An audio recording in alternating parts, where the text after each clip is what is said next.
Let's solve a few more tricky problems involving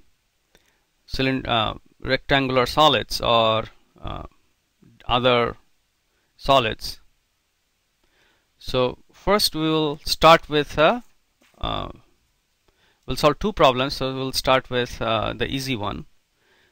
So here we have let's say a problem where we have to make a cylindrical bucket.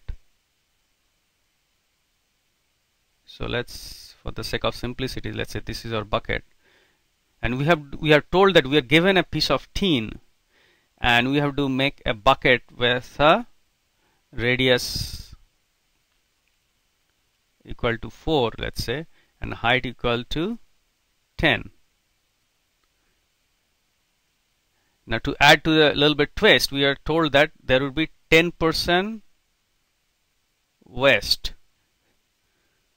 So how much tin we need? So again, I'll repeat the problem again. We have to make a cylindrical bucket with radius r equal to 4 and height 10, and we have to make it out of a tin plate, and we have to assume while making it we'll lose 10% of the tin. So how much of a what is the surface area of the tin plate we need? Now to figure out the problem, we have to see when we take the plate and make a bucket out of it, all the tin really goes to make the surface area. So there is a lateral surface area, and then there is also at the bottom we have to cover the bottom also, right? So to the total surface area where the tin would be used is pi r square, which is one bottom. Now for a bucket we don't cover the top, so we would not consider the top surface area, plus pi r h. So this is the total surface area which would be used. Now we are told also it would be 10% would be wasted. So let's say if x is the total surface area, then if of the tin, then we'll lose the 10%. So that means x of 90% would be the surface area. So let's write it a little bit neatly. X times 0.9 is equal to pi r square plus pi, oh sorry, this is, I think I made a mistake, it is 2 pi r h. So pi times 2 r h. So then x is equal to 0.9. So now let's figure out the total surface area.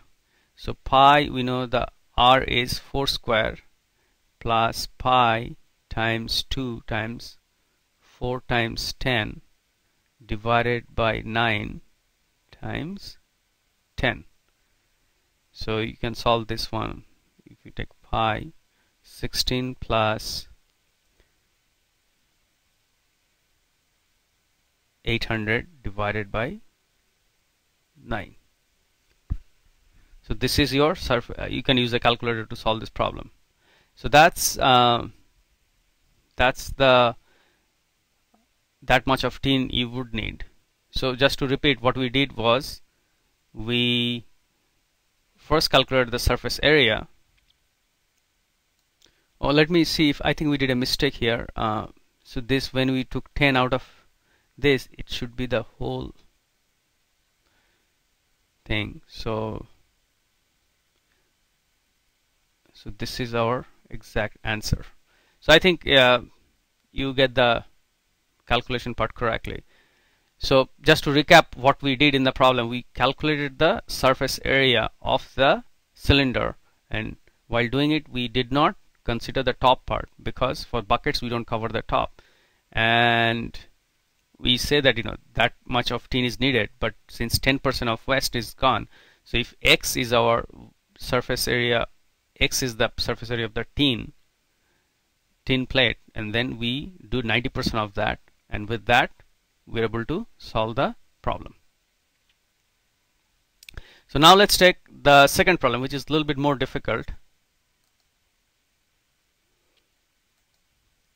So in this particular problem, it involves with a swimming pool. So let me draw the swimming pool. So the problem is, let's say we were pouring water in a swimming pool which has a gradual depth, and so let's draw the swimming pool.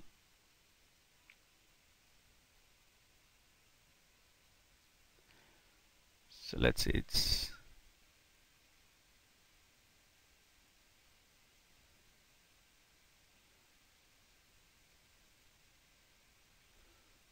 so this is our swimming pool.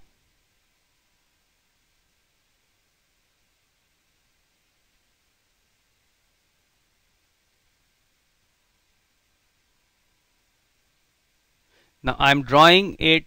Now maybe you have to draw it as a part of solving the problem. So a lot of times you may be told that you are pouring water in a swimming pool and find out how much volume is needed. So the problem is, when you started pouring water, okay, let me draw first the lengths.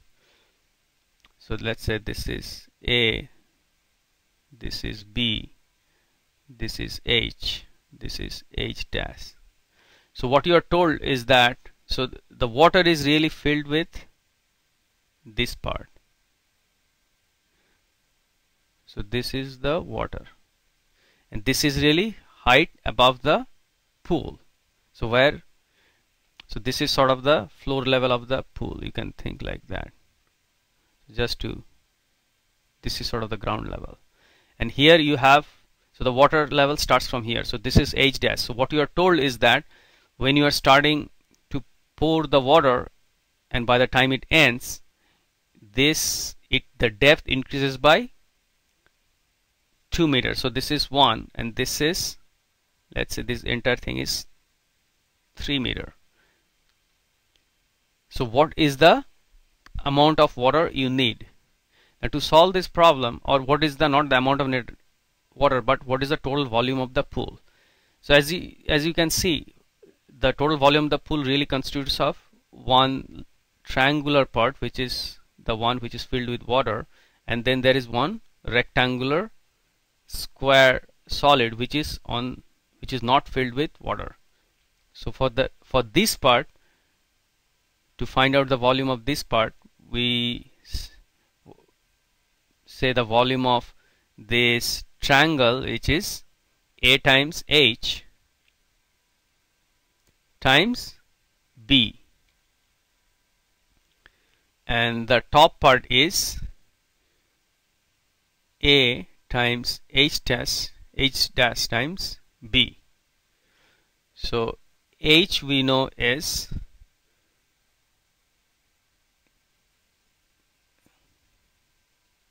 so let's put some numbers here. Let's say A is equal to 10 meter, B is equal to 6 meter, H equal to 1, and H dash equal to, H equal to, so let's say H is this. So H is equal to 2 meter, H dash is equal to 1. So if you put the figures here, so A is 10 times H is 2 times B is 6, and H dash B is again, A is 10 times H dash is 1 times 6. So this leads to 120, and this leads to 60. So total is 180 meter cube.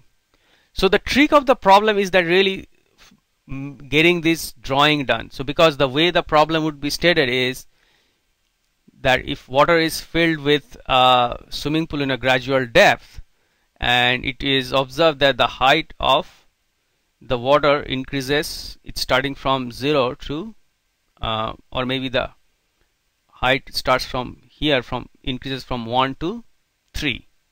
So you have to figure out that the depth of water is really 3 minus 1, which is 2, and 1 meter is the top of the pool, and you have to draw this to figure out the entire volume of the swimming pool.